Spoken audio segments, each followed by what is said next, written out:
the Big Three in OKC. I'm your host, Calvin Glenn Alexander.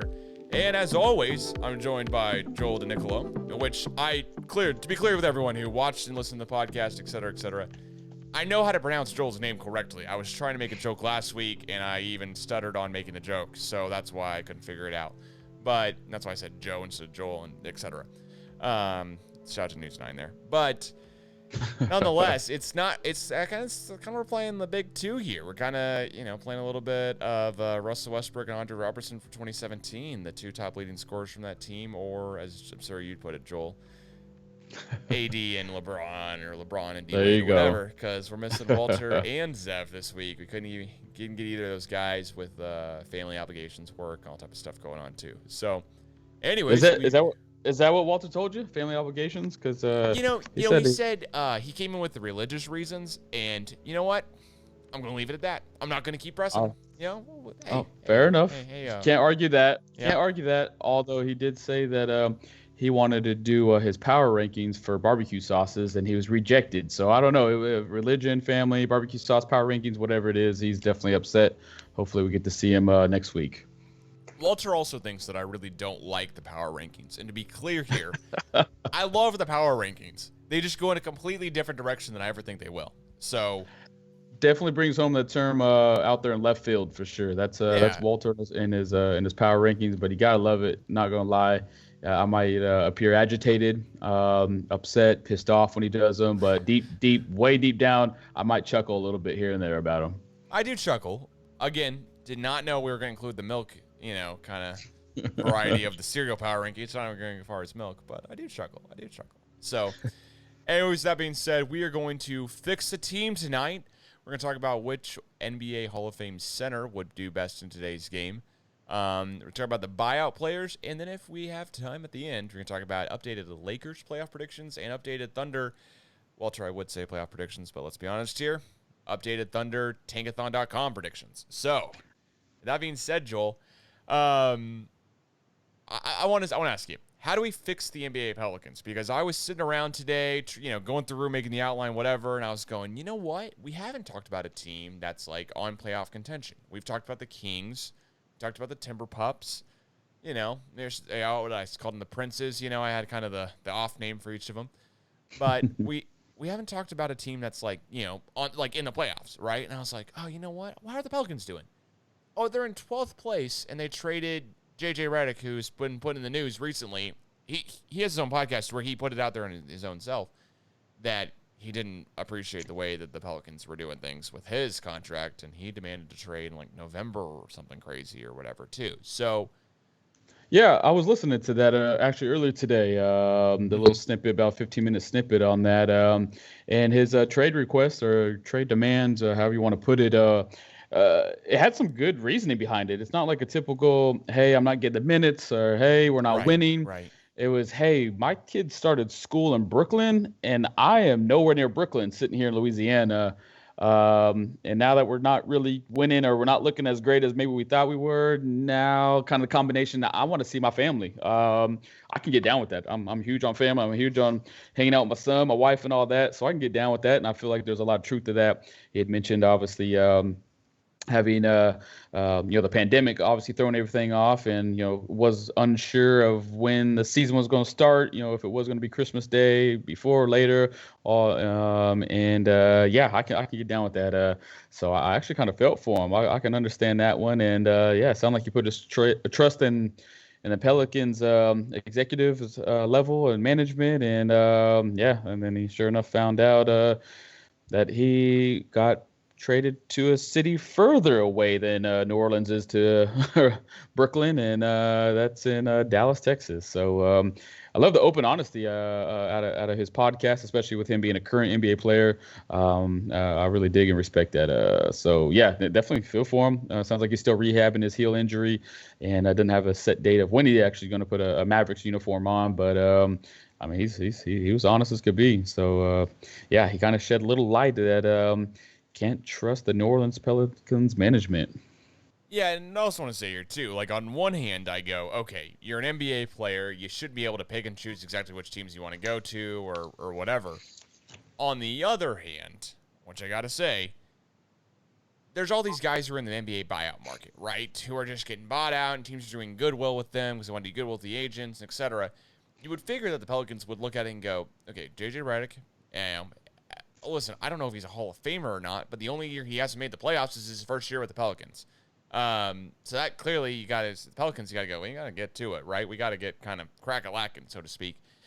But the other thing is, as well, okay, you want to do good by JJ Redick. You want to do good by, guys who have good results in the league. This isn't, hey, we want to make sure that we do great by Kevin Porter Jr., right, who had outbursts in the locker room, etc., or whatever it is. Now he goes to Houston, he gets all the playing time in the world, so he looks amazing. But you want to do good by NBA players. You want to do good, especially if you're a smaller market team, which, listen, New Orleans is a great city, been there before, would definitely go back again, and it's not, it's not Minnesota in the winter, or whatever I want to say.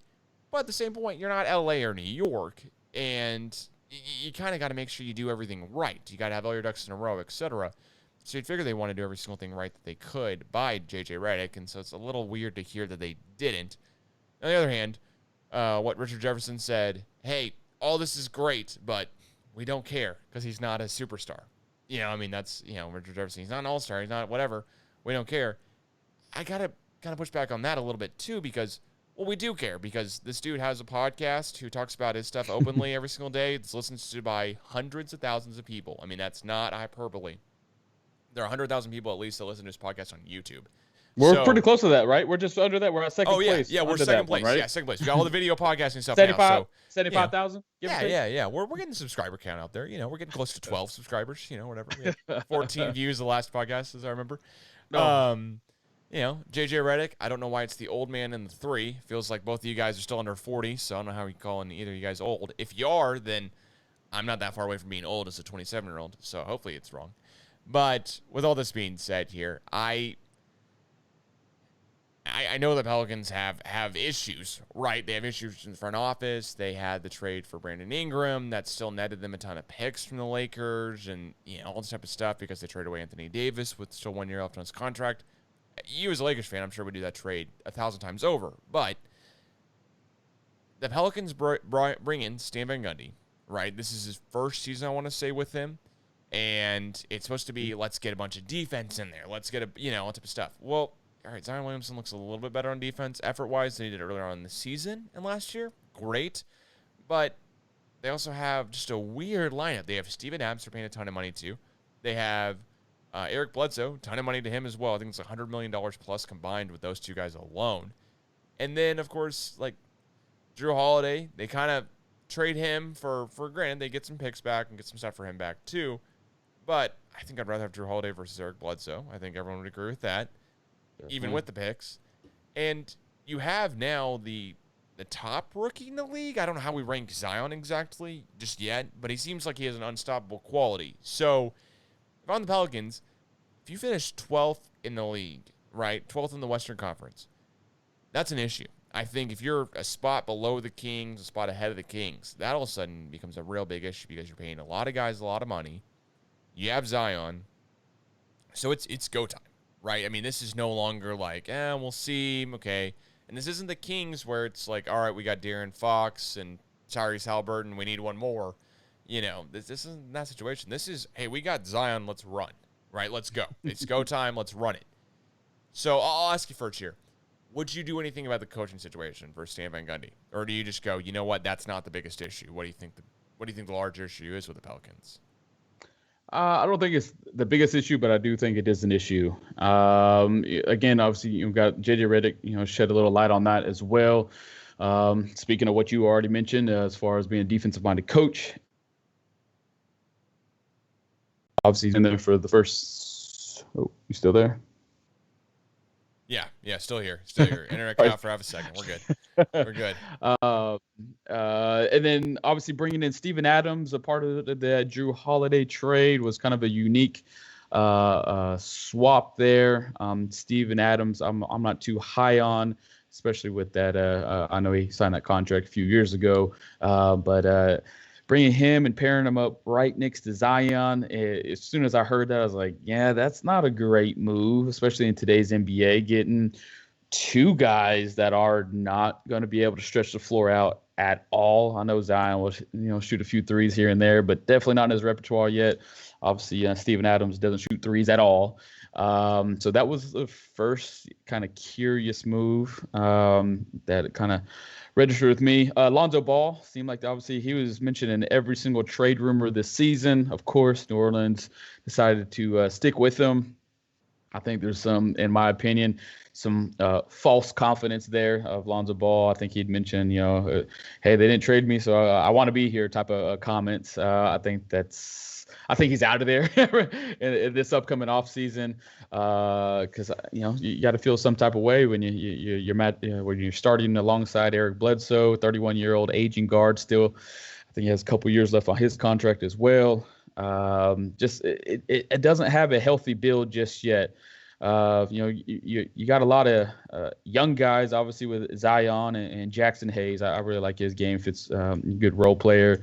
Alexander Walker, I'm a fan of his as well. But then you kind of pair him up, obviously with that JJ Redick trade. Again, I know obviously he won't be here next year, but it would be there, not here. James Johnson, 34 years old. Eric Bledsoe, again, Steven Adams. Just got pieces that just don't fit. So hopefully, like I said, you can have some trade bait, add in with obviously the draft picks that they'll be having in these upcoming drafts.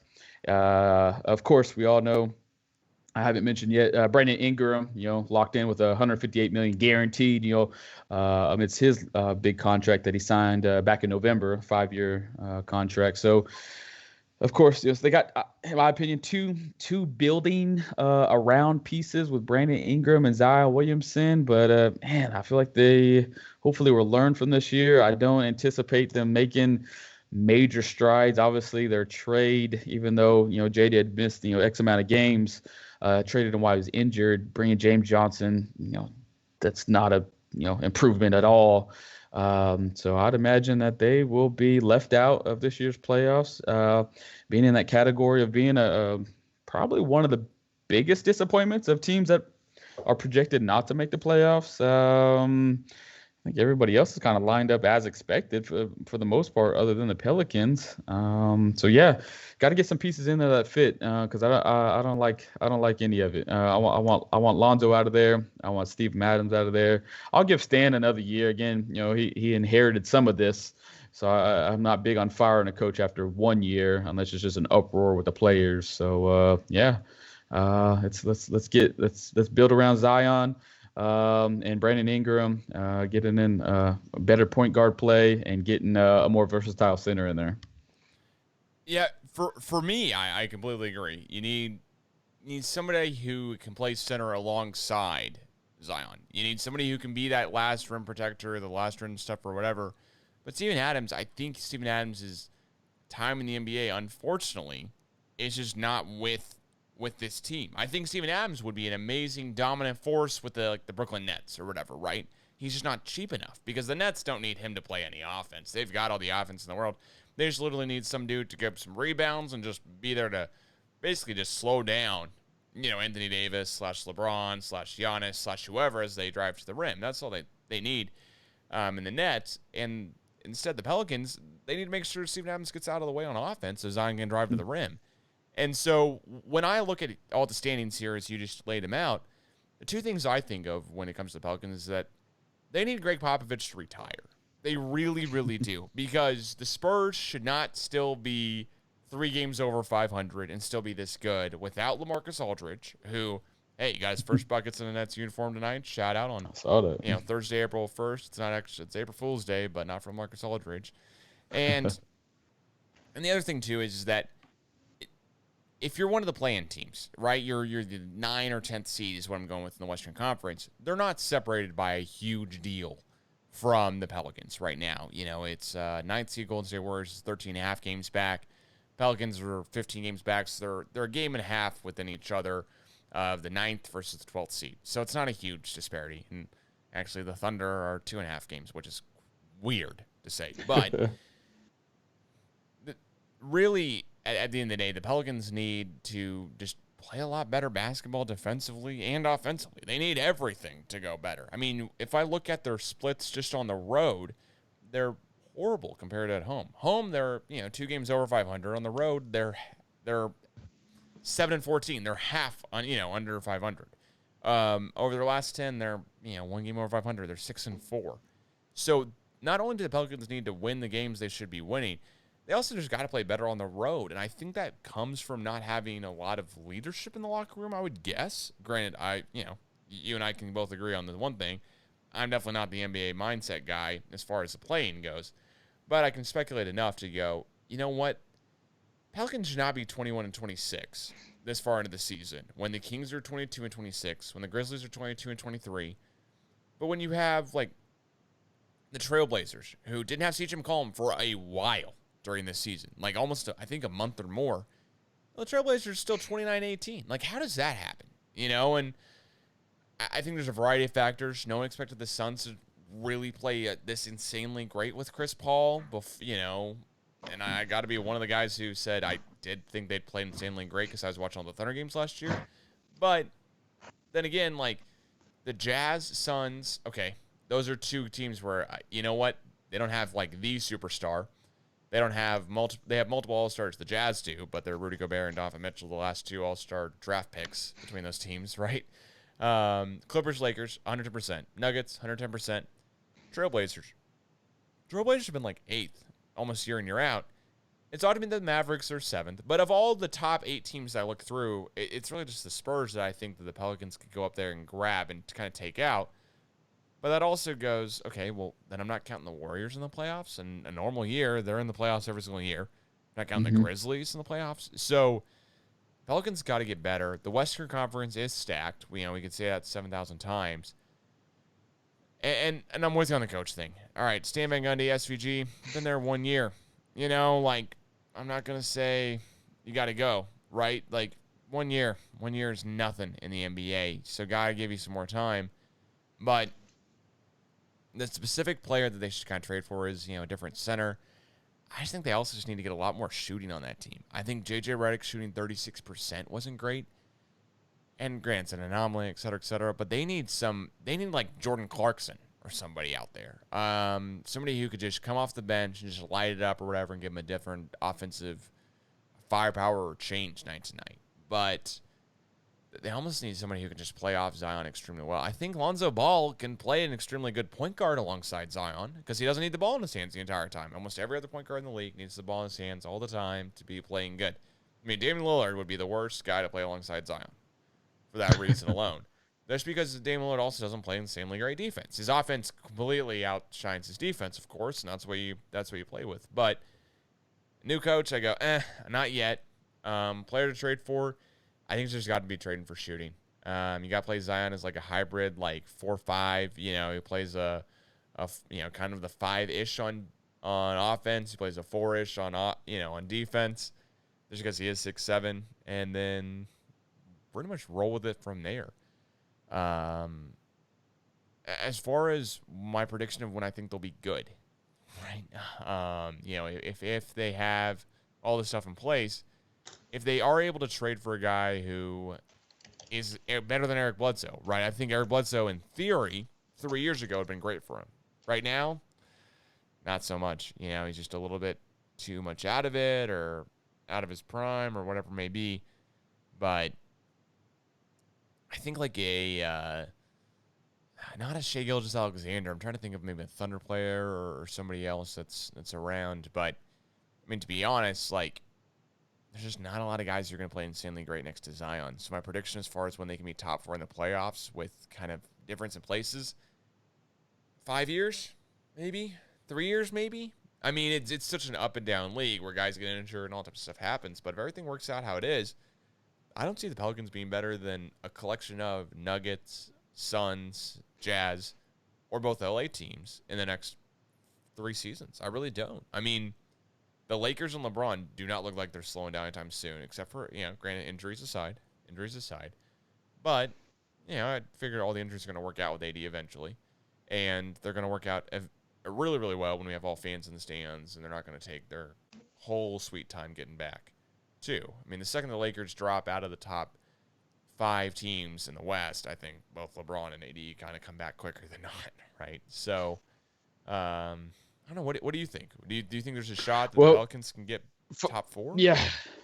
Well, five years from now, Zion will definitely be well past his free agency. Because it looks like Zion obviously did had the team option exercise just in December. So he still has a couple more team options. So let's say they obviously will pick those up.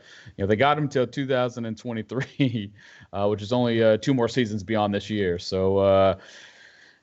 Again, New Orleans kind of being in a small market, we've seen how the growth of Anthony Davis was very appealing to the larger market teams, of course, was coming up in all the trade rumors, of every major team, the Knicks, the Bulls, Lakers, of course. Zion would be right on that path if they're not winning. And I think that's obviously what happened with Anthony Davis, where they won. Yeah, they got some first round matchups that didn't go in their favor, and then before you know it, once you start peaking, your name's getting bigger, your value's getting higher.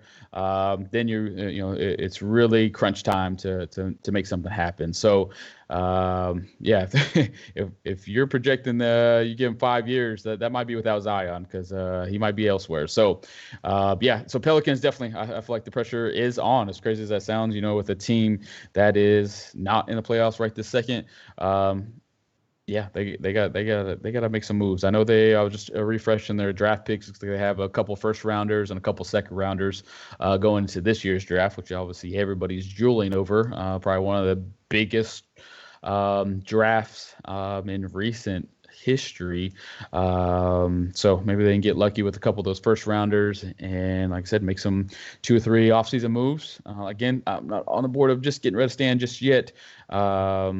But yeah, still a few moves away. Again, I think there's teams that I think we've talked about this on previous podcasts of kind of where they're at. Are they on the championship contending level? Are they just bottom of the barrel? Are they just kind of right in the middle? I would definitely still consider New Orleans right in the middle, but just literally maybe 2 or 3 moves away from making some major noise and, talking about being in the that upper level of the playoff picture pending those moves.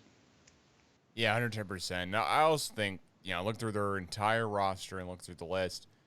I mean, Jackson Hayes has got to be playing more minutes every single night than unfortunately Steven Adams. I'm a huge Steven Adams fan. Of course, he played with the Thunder, great dude.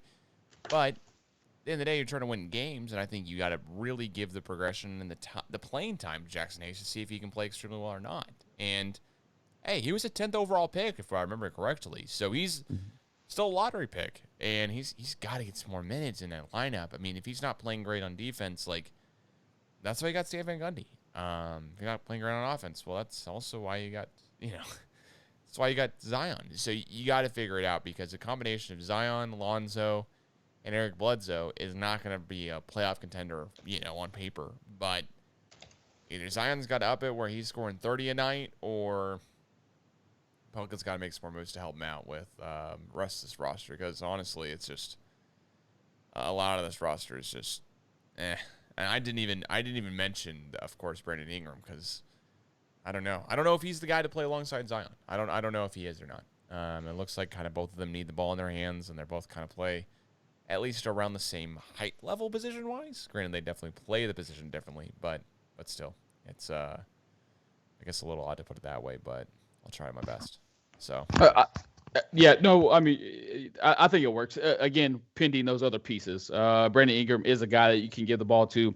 Again, when you're thinking about close games and really competing and, making playoff pushes, you got to have a guy that's consistent where you're not flipping a coin up, man, who's going to take this last second shot to, we're down 2, who's going to make it happen? Brandon Ingram is automatically that guy on that team. So that's a big plus on his resume, especially right now. So I like him on the team. I think it will work with Zion. But again, you definitely got to get Steve Adams out of there. Yeah, you got to find another shooter for him and something. And another shooter, yeah. Exactly. I was just refreshing kind of there. When you're talking about having a poor 3-point shooting team, you're 100% correct. They're bottom third in 3-pointers attempted, 3-pointers made, and 3-point percentage. So, and that is obviously, even though it was a very small amount of time with JJ Redick on the team, and now he is gone. So, again, there's no improvement from this year's NBA trade deadline. So, yeah, definitely think this offseason have to make some moves and definitely have some shooting in there. Yeah, and also got to think of this as well. Gotta figure out a way. Gotta figure out a way to get Joe Harris instead for Steven Adams. There's no way the Nets would ever do that trade because you can just find centers on the buyout market. It was Andre Drummond for $800K, for the Lakers last, part of the season. Blake Griffin for who's going to play a hybrid center role for the Nets for whatever it is too, right? Like,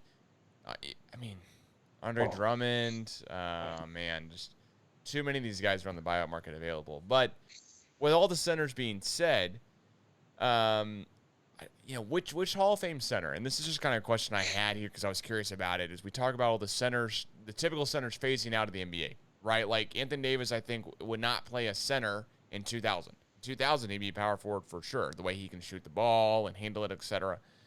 But with all the centers being phased out and us seeing less and less of a traditional center, kind of Steven Adams, DeMarcus Cousins, is probably one, Dwight Howard. Which Hall of Fame NBA center do you think would play best in today's game? So this one's easy to me. And if you don't know me, obviously Walter knows me a few more years than you have. He won't be surprised by this. You might be a little bit. I'm going to stick to my guns, man. And you're going to be like, no, Joe, we're talking about this style of NBA play. Right. I'm going to throw the most dominant NBA center still. It doesn't matter what era, if it was in the 50s, 60s, 70s, 80s, 90s, 2000s when he played, or in 2021. He is the most dominant, unmovable force there's ever been, and that's Shaquille O'Neal. Yeah. All right. A couple reasons behind it. Obviously, we're talking about a 4-time NBA champion, MVP, NBA Rookie of the Year. Hell, he won Player of the Year in college. He's dominated in every year he's played, other than obviously once he obviously started getting older, of course. So if I can do a Shaq in his prime, right around that 2000 year, I still think he would be an MVP type of player. I was looking at, again, the style of play that I'm assuming you're referring to is obviously a little bit more oriented towards, stretching out a little further from the rim, obviously 3-point shooting. And there was some space NBA. Yeah, a little bit of it. Mm-hmm. Yeah. But I was looking at it. So, Calvin, do you know what year the 3-point line was introduced to the NBA? Not off the top of my head. So it was introduced in 1979. That's the first year the NBA introduced the 3-point line. You know how each team, how many 3-pointers they attempted that year? I'm going to say like under 400 because I think there's some Steph Curry. Per game. I'm sorry. I'm so sorry. Per game. I'm talking about a whole team, not a player, team per game. Like in under that first 5, year. under 5 Great or guess. Something, right? Right. They averaged taking 3 threes a game. In 1979, first year of the 3-point line, and each team averaged 3 3-pointers a game. That's unreal to me. Do you know last year what the average was per game for a team taking threes? It had to be like 30 plus or something, right? You know your stuff. Crazy. Yeah. You know your stuff, man. 34. Ooh. So it's crazy. So there's some evolving, obviously, that has transpired from 1979 to obviously now, big time. Now, obviously, talking about players and centers, MVP-wise, since the 3-point line was introduced again in 1979, you know how many centers have won the MVP award? 2? Since 1979. Look, couple more. 4, but it's been a while. Yeah. 4. Yeah. 4, and it's been a while, though. And the last one was Shaquille O'Neal. Yeah. He was the last to win MVP. So I take that into my decision-making and my equation of talking about, the most dominant center to ever play. Technically, he's the most dominant. He's the last center to win an MVP and the most recent center to win an MVP. And I know they list him majority of the time. Obviously, I know his weight fluctuated, of course, again, the older they got, compared to obviously his early years in Orlando. And then he put on quite a bit of muscle in LA. And then just being honest, got a little out of shape once he started going to, team hopping a little bit with Phoenix and Cleveland, and especially his final year in Boston, of course, that everybody, forgets about. But if I can get a year 2000, again, that was his MVP year. If I can get him, oh yeah, he's going to dominate this year, because you got to remember, these centers that are in the league, even though there are quite a few centers that step out, who's the center that comes to mind, Calvin, to you about that really steps out and shoots multiple threes each and every game at the true center position now? Is it Joel Embiid? I mean, that's Joel Embiid, yep. yeah. Joel Embiid, of course, and Joker are two Mm-hmm. of the MVP contending individuals in this year's. They both shoot about three threes a game. Still nothing too crazy. Three threes a game for Joker and Embiid. You got a couple guys that shoot a few more, like Cat and Vucevic. They're both at about six each. Porzingis is about six each. But after that, it's really a drop off. So you technically, even though we're talking about the new style play and obviously these quote unquote centers that are in today's game, there's only less than 10 that really step out and shoot it consistently. There's still quite a few starting centers in this year's league, in this style of play that are still, I won't say old school, but don't have that type of game that we might think. A few that come to mind with Bam in Miami, Andre Drummond, like you mentioned earlier, DeAndre Ayton, Clint Capella, Rudy Gobert. These are guys that don't shoot any threes whatsoever, and these are starting centers in the NBA. So I'm taking those guys into effect. And out of those guys, who's going to hold Shaq? No, Not. no one's gonna hold him down. The the flip side of this, I think, is that is Shaq gonna come out in the 3-point line and play against? Is Shaq gonna get cooked against Joel in the NBA Finals? Right? So Is that and that's kind of where I go back and forth. So that's where I bring in I mean, when I talk about centers, this is not a guy that I think of as a center every single day of the week, just because of how the center position has changed in the NBA. But that's because I go, all right, Andre Drummond's not guarding this dude. I mean, he's just not. Joel Embiid, maybe, but probably not. Joker, yeah, he's kind of stepping out. Rudy Gobert, 100%. Rudy Gobert's won Defensive Player of the Year, I think, at least once. And that's I gotta wait up to the skyhook himself, Kareem. And I looked through Kareem's accomplishments when I was trying to come up with this of like who would I put down, because Shaq was the immediate like go to, just all right, Shaq, it's gonna be him. And I have him as like Shaq is like 1B because no one's playing defense against Shaq in today's NBA. Nobody is stopping him. Nobody ever did in his heyday. Well, now the undersized centers, no one would at all, right? But if I want to give a kind of the flip side of it, the other side of it is a 2-time Finals MVP, 19-time All-Star, granted, but 10-time All-Defensive Selection, in Kareem. And I mean, this guy was still winning championships almost in his second to last season, which is I think we're gonna see LeBron almost do that here. But 6-time MVP as a center and averaging career-wise 24 points per game and 11.2 rebounds per game as well. But the other thing that I would think would hurt Shaq here is that the NBA, like you said, teams are not afraid to go more than 33 pointers a game. They're not afraid at all just to dive straight into the stats. Well, I got to say here, I think that the Nets playing, the Nets are playing the Lakers in the finals, and they're playing the Kobe Shaq Lakers. I think that, hey, you know what? Blake Griffin is fouling out all 6 fouls on Shaq and putting him at the free throw line. I think that I believe that every single team in the NBA would just go, hey, you know what? We can't stop you at all, but you cannot hit a free throw. You're on the court, we're fouling you. And just kind of dive way, way deeper into the hack of Shaq than we had seen before. I think a lot more teams wouldn't be afraid of it, especially if you're a team that's like, I'm not going to say that team, but the Rockets this year, right? Like the Rockets are just like, hey, you know what? Screw it. Hey, you know what? PJ Tucker's just going to foul out literally in the first, granted, before he started playing for the Bucks, but we're just going to have PJ Tucker just kind of have his, his 30 minutes in a game or whatever, but his last 5 minutes of it playing, he's going to have all 6 fouls on Shaq or whatever it is, or 5, and just go completely out of the question of, yeah, all right, we'll just hack a Shaq, because at the end of the day, like, they'll put us up on SportsCenter, but also, all right, we'll see if Shaq can actually hit these free throws. We'll see, and whereas Kareem, always a great free throw shooter, so I don't think anyone would even try that against him or try that strategy.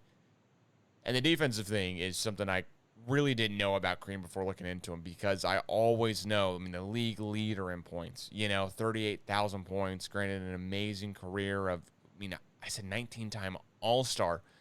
LeBron still is looking for his 19th year in the league, right? So, which I don't think LeBron's going to not get to. I think he's going to get there. But For a guy who had this longevity of a career and all this type of stuff, the points alone and the defensive, all defensive selections, I got to go with Kareem here. And I'm just kind of playing off you a little bit. I probably would have said Shaq if you would have said a Kareem too, just in all honesty. So. No, no, I love. It's always an intriguing conversation when you do compare eras. Whether it's team, talking about the '90s Bulls, obviously a very very popular team.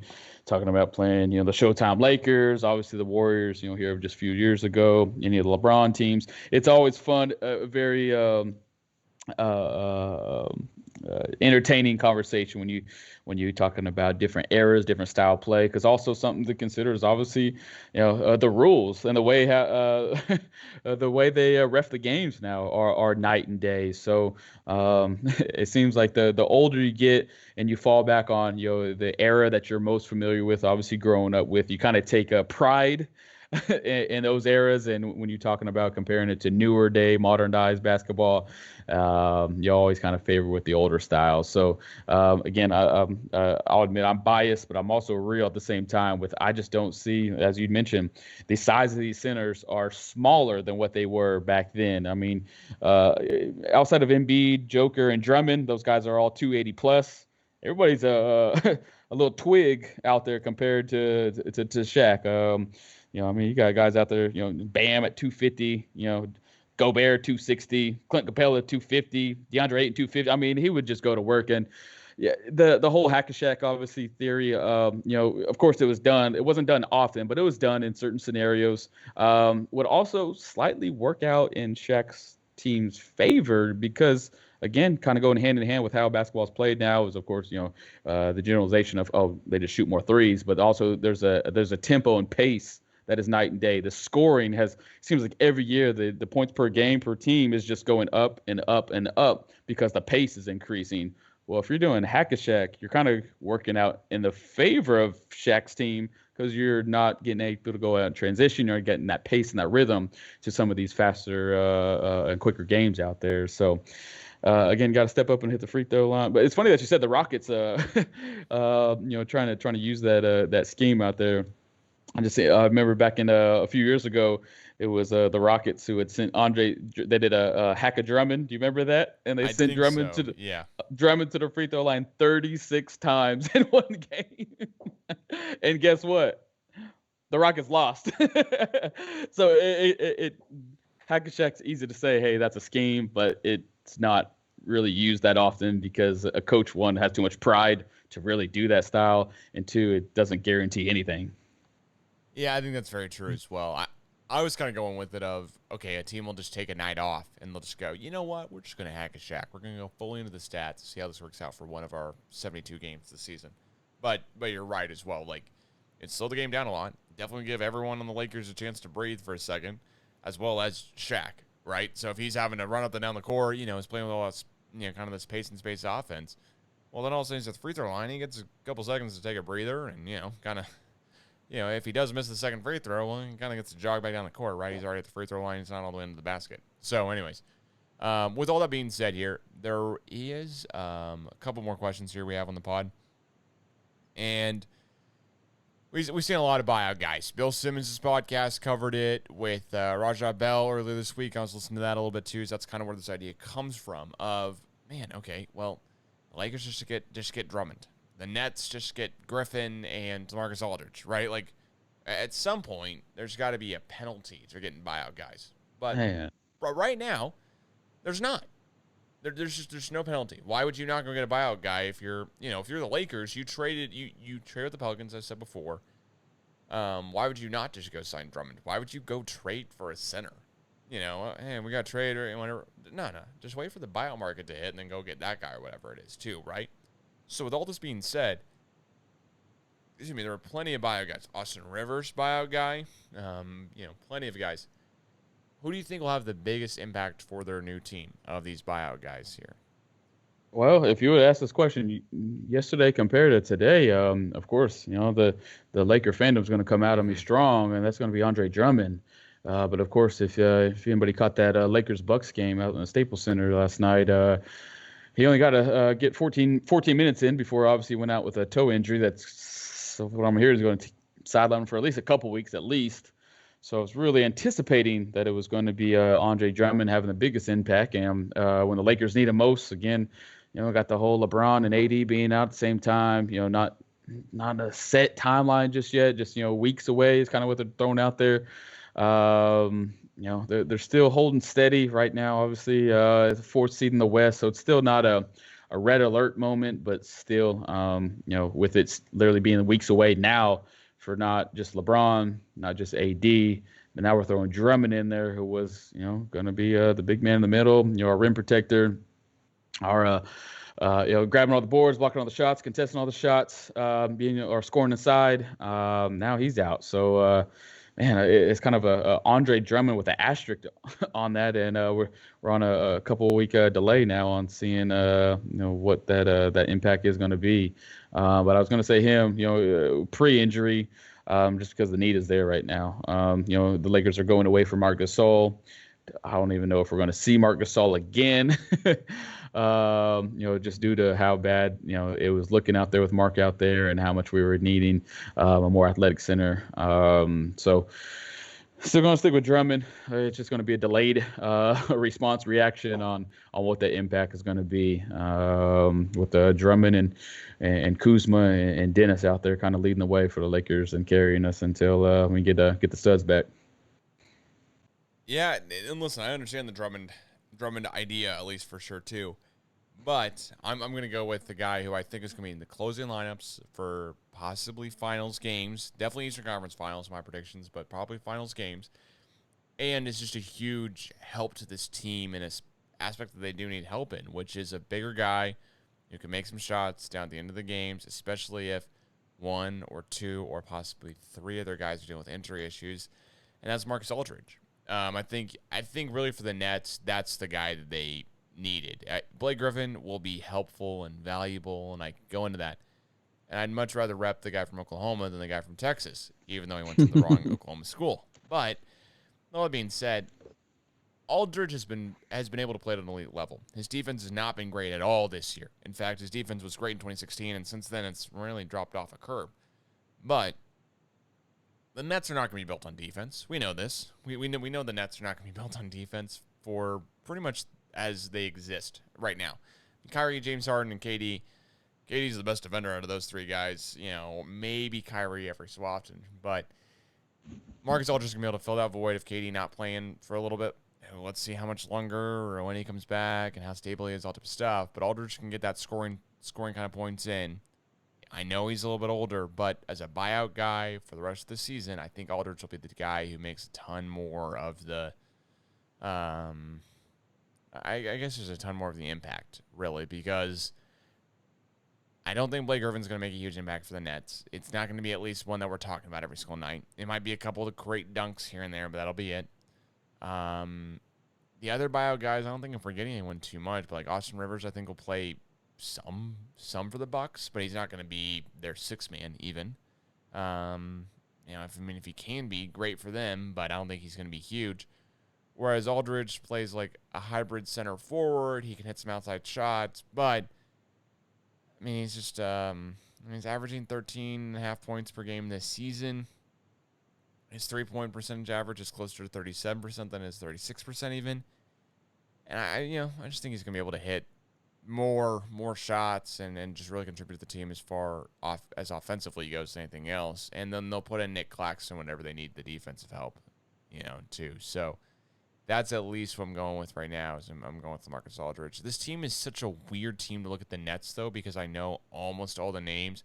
Bruce Brown, of course, got traded before previously, so I know him going in. Spencer Dinwiddie, of course, I know him from his Bitcoin contract. Kevin Durant, Jeff Green, shout out to the Thunder. Blake Griffin, shout out to the University of Oklahoma. Can't believe I said that on a podcast. Of course, James Harden, Joe Harris, Kyrie. This team is just bizarre when I look up and down it. It's the OKC Nets at this point, but Landry Shamet, Wichita State, but still, I think the Nets will have Marcus Aldridge. Kind of the flip side of this question though is who do you think will benefit with the biggest contract after this season? Right? Will it be Drummond? I think he's the youngest one out of these guys, right? Maybe it's Rivers. I kind of forget with how old he is. Yeah, well, we got Andre Drummond is, I believe, just double checking right quick, 27, and you got Mhm. Austin Rivers definitely in that same category at sorry, 28. Yeah, so you got it Yeah. right in there, right in the same category. Yeah, I mean, here we go with the Knicks conversation. We've kind of flirted with them throughout this podcast year, kind of seeing what they're going to be about, how serious they're going to be, and sure enough, here we are on April 1st.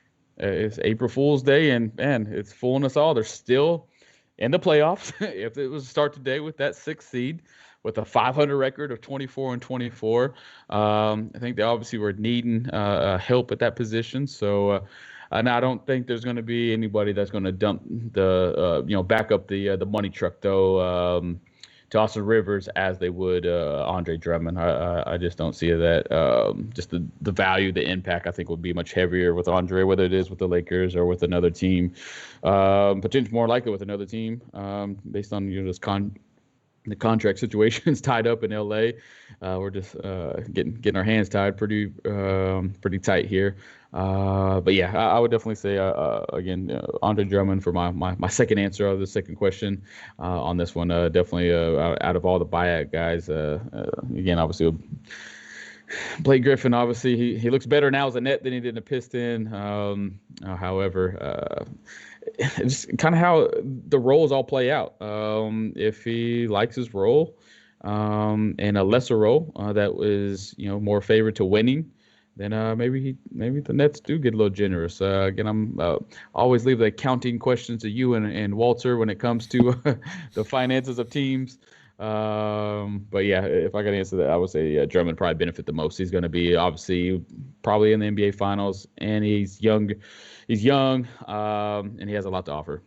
So I 110% agree with Drummond, and the reason why I say that is because basically the same things. I mean, he's the younger one out of these four guys we mentioned so far between Blake, LaMarcus, Andre Drummond, and Austin Rivers. But I'm going to cheat a little bit just so I have more to add to this conversation. And that's a guy who hasn't been bought out yet, but has been rumored to be bought out, and that's Otto Porter Jr. I think Otto Porter Jr. could be a guy who, listen, also 27. Can't believe that I gotta say this. Otto Porter Jr. I feel like is much older than I am, but he's only 2 months older than me. Actually, a little bit less Hmm. than that. But I think that Otto Porter Jr.'s skill set as a 3-and-D type of guy who's got to gonna be asked to play a lot more defense than others could be the guy who's given the most amount of money. Just because I don't think Drummond's gonna get that much money. I really don't. I think Drummond's skills are good, but I almost feel like it's bad for him to go to the Lakers because we marginalized as far as how much they need him. I feel like the Lakers are already so good offensively. They're not going to need Drummond to do anything on offense, which, hey, maybe that's Drummond's whole thing. Hey, come get me, come pay me, whatever, back up the truck so you can just, basically have me get rebounds every single night. That's cool and great, but Drummond to me has been a guy who's just a bunch of stats for several seasons. And if he's just a bunch of stats again for the Lakers, like at the top tier, top echelon of the NBA, I don't think his value goes up that much. And that's why I could see Drummond just not being paid that much, to be honest with you. I always made the joke before. Andre Drummond had a $27.8 million player option going into the season. And I can tell you one thing's for sure. He was traded to Cleveland because the team he was with previously knew he was going to opt in. That was the easiest opt-in we saw before, right? No team was going to pay him more than $30 million a year. Now, will another team pay him more than that on average over a couple of years? Probably not. I don't think we're going to see on the NBA for a while again. But will a team pay, kind of a good amount for him going into the next season? Possibly. I could see Drummond getting a $10 million a year salary or something like that. It's not going to be close to 30 again. And that's where I kind of think that Porter Jr. might be able to get, the 12 or 13 million or whatever. Granted, I'm cheating at this question again because he hasn't been bought out yet. He's still playing for the Magic, as far as I know. And, I kind of see the lakeshowlife.com has him as, at least 3 days ago, he would be the final touch, the chef's kiss to win the title. So, which at this point, Porter Jr. would get some minutes with LeBron and AD and Drummond out as well. So, that's just my buyout guy. I think we've got time for just a little bit last year to add the questions. You want to give me an update on your Lakers playoff predictions? Have they been wavering at all on finals championship, or just the injuries and stuff? Or are you still going Lakers all way? Not a chance that they lose in the finals. Not a chance. Just got to get these guys back. Obviously, our seeding is going to look a little bit different than what we originally projected. So a little bit night and day different seeding wise, which is going to be unique. I mean, if we can. Again, we're only a half a game ahead of the Nuggets and the Blazers. Let's just say worst case scenario, we do, lose 3 out of the next 7 or whatever the case may be, and drop a few slots. Then our route, we'll just kind of flip flop. You know what I'm saying? Instead of being a higher seed, playing a lower seed, being probably the Blazers or Mavericks. Maybe we'll just flip around. Obviously, I think we started last year's run with the Blazers. We might get them again, and they'll be a higher seed than us. So it'll just be a different path to the finals. But yeah, once we get these guys back, adding in Andre as well. I agree. I did hear, obviously, we're looking for whether it is Otto Porter or just another 3-and-D guy to add. Add one more piece, and we'll be back in the front runner position of. This 2021 season looks like it's lining up again. Once these guys get healthy again, a Lakers-Nets matchup in the finals. I think if either of those two teams do not make it, it'll definitely be a drop-off of ratings because it's built up and lined up perfectly to just be a monster matchup between these two heavy hitters with a lot of all-stars in between them, a lot of accolades. Obviously, Lakers coming off their championship. Nets, obviously, with the new coach Steve Nash, and KD back in uniform, Kyrie, all the buyout guys. Seems like every buyout, obviously jumped on board going to the Nets. Even JJ Redick was thinking he was going to go to the Nets, even though it didn't happen. Kind of seemed like a landing place for everybody to go and just kind of build a super team to go against the most dominant team. Yeah, I mean, it seems like the Nets is just a bunch of guys who go, "We're too cool to play with LeBron. We got to go to the other team. We got to go to the other team. We don't want to be part of LeBron's team. It's LeBron at this point. LeBron is a brand, right? Like, there's no doubt about it." I mean, the bottom line is SportsCenter read for like 2 days straight, LeBron, part owner of the Red Sox. I'm like, well, okay, let's dive a little bit deeper here, guys, right? He's a part owner of the group that is a part owner of the Red Sox. Like, it's like, yeah, he's also a part owner of Arsenal at this point, too. Like, but that didn't break news. Anyways, so I always think it's funny with that. I will say here with the Thunder stuff, because I don't have anything really to bash about the Lakers until we see LeBron and AD back with a little, if LeBron and AD play differently when they come back, then I'm willing to, give a verdict or some type of information. But previously, these guys have been injured, for a little bit. LeBron was injured for his first year in the Lakers. Came back the next season like nothing missed. Nothing out of it. He's remember he spends $1 million at least a year on his body and physicality alone. I don't doubt that from the way he plays and at this age, how well he plays too. So I think they'll be just fine until I see anything differently. As far as the Thunder, via tankathon.com, which if you've not been to this website before, I will say it's a recent find as far as the NFL part of it. I didn't know they had the other aspects of the website. But I have been using the website a little bit for the NBA for several years, or at least as long as I've known about it. And I got to say, I had the sim lottery button, and the first thing it pops up with is that number 1 pick Minnesota, number 2 pick Detroit, number 3 pick Cleveland, number 4 pick Oklahoma City, and number 5 pick Houston, which Oklahoma City would get. So that's the first time I hit the sim the lottery button. Hey. I will, as a Thunder fan, I will take that. The Houston Rockets, they made their bed from that Chris Paul, Russell Westbrook trade, and they got to sleep in it for a little bit longer because, man, the bottom has fallen out with them, and they keep losing every game straight. With all this being said, though, the Thunder need to join them and lose a lot more because they just beat the Raptors the other night. The Thunder currently are 9th as far as the worst teams in the NBA go, or having the 9th best odds in the lottery at 20 and 27. But there's so many teams like right around there. We had the whole how to fix the NBA Pelicans. The Pelicans have the 10th best pick in the draft if the draft just goes in order. And that's a team that I think you and I both go, they should be trying to make the playoffs, not top in the lottery. And listen, this draft is stacked, but no one's going to tell me anything differently that this draft is not top 5, top 6 picks, and then a little bit of a drop-off at least, if not more. I think you and I are going to go to bat, and maybe we'll have the offseason NBA podcast of a draft preview where I talk about Kate Cunningham being the next great thing, and somebody else goes, look out, have you seen Jalen? One of the three of them, or have you seen Evan Mobley? But the Thunder got to keep losing, honestly, to get a better draft pick. I mean, Minnesota has 12 wins on the season. Shout out to the Timber Pups for getting over 10 wins, double digits finally at least. But yeah, the Thunder have 20 wins, so they've got to do a lot of losing to maybe Minnesota, to Houston, to Orlando even, but really to Chicago, because it looks like Chicago has. I'm reading this right? No, there's no way. Must be Orlando Orlando's 8th worst in the league, and their pick they just get to keep. Well, we know at least the Thunder will be on a 2-game losing streak after tomorrow and Saturday. They are on the road at Phoenix and at Portland, and we already know what Chris Paul is going to do to them tomorrow night. And then, of course, Damian Lillard is the Thunder Slayer, correct? I got to give it up to Damian Lillard. Way to hold a grudge, man. I mean, literally, I don't think any of the guys who were starting on that team that he played against, that he waved by to, still play for the Thunder. So does Damian Lillard still, just absolutely just hate the Rockets for whatever he had the buzzer beater against them so many years back, too? And I think it was Game 6 or Game 7, I forget. But honestly, Damian Lillard, I have such a hard time rooting for him because of how that series ended and how high hopes I had for the Thunder for that season. Going back, 2 years ago? Gosh, it just seems like so much longer.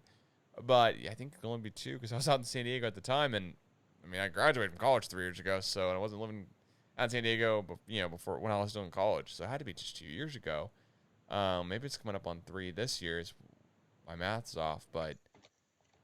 Good Lord, shout out to Damian Lillard, because honestly, he holds a grudge like no other, and yeah, he is the Thunder, quote-unquote, slayer for whatever it is.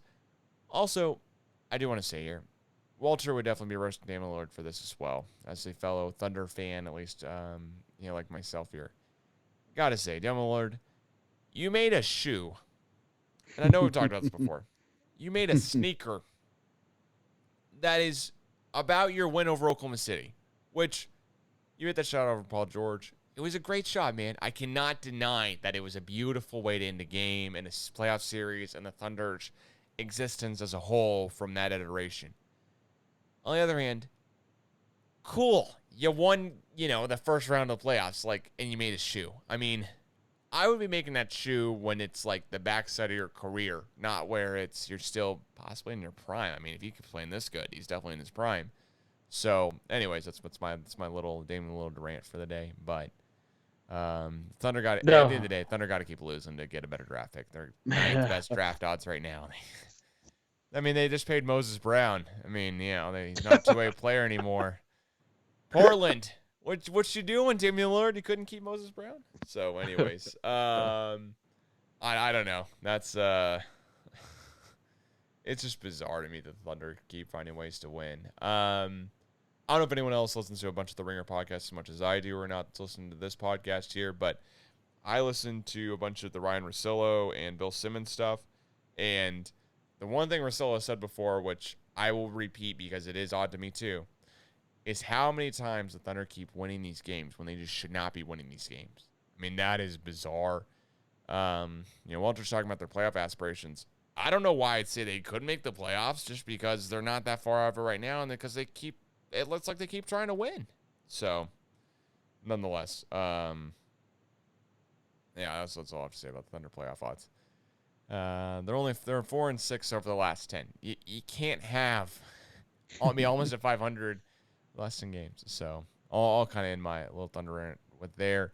Walter, I will say, we missed the power rankings this time. They'll be back next time. Hopefully, maybe we can have Walter power rank some Jordans, maybe. Power rank his favorite basketball shoes, or maybe we can just do a basketball shoe segment. Depending on what Walter's down for, maybe we can kind of adjust the NBA power rankings a little bit from him and kind of try to steal it back here.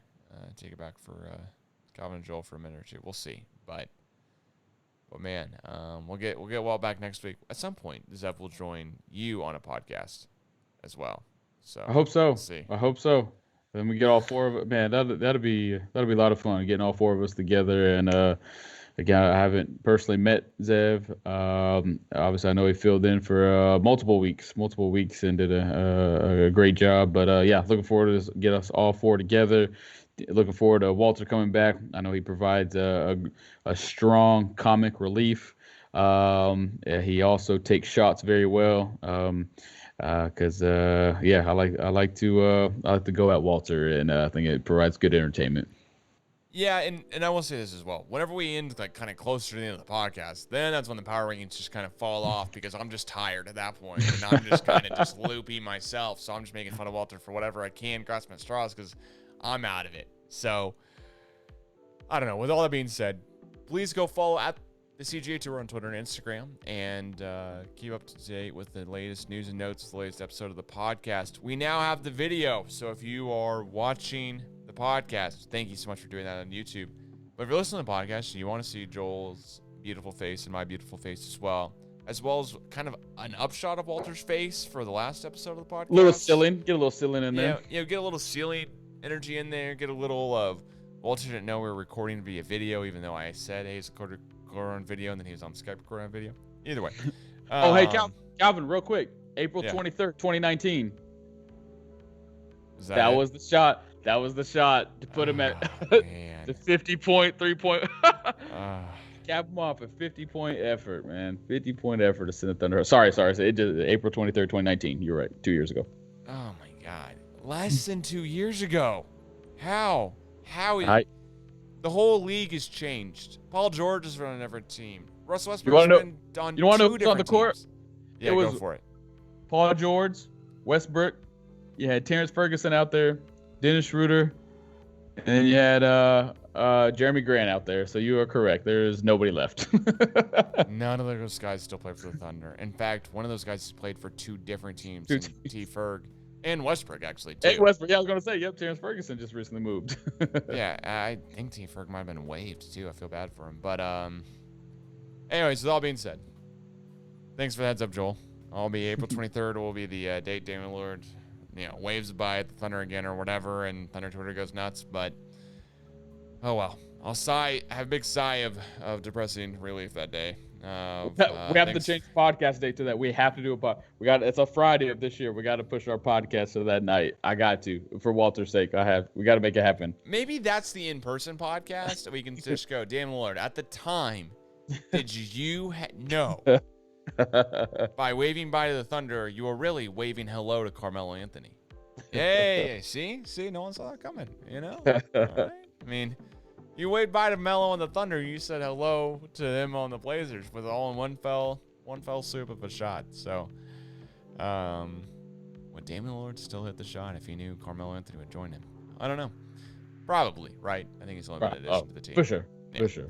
So, anyways, thanks so much for listening to the latest episode of the CGA Tour. Again, please follow the CGA Tour on Twitter and Instagram. Like and follow the latest tweets.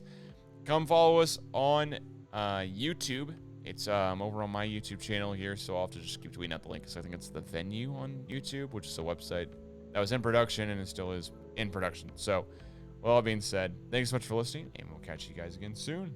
Peace.